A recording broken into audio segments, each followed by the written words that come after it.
The modern white supremacy movement has roots in an event that the government denied happened for over 100 years.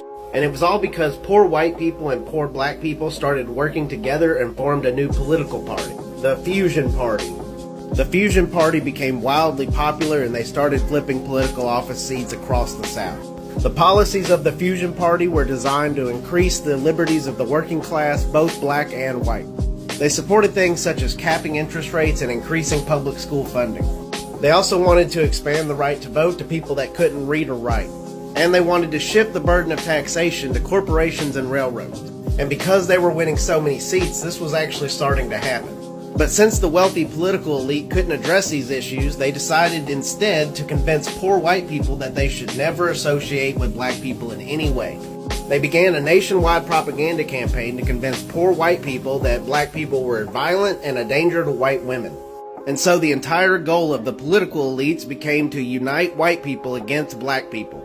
But the Fusion Party had the most success in North Carolina, specifically Wilmington, North Carolina. But that's where the success would stop and it would never recover, because this led to the only successful coup in American history.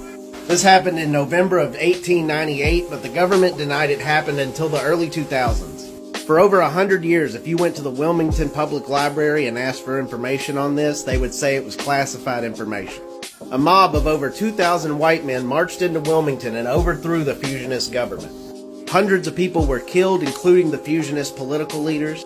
They also took over the city's black-owned newspaper and started printing their own news.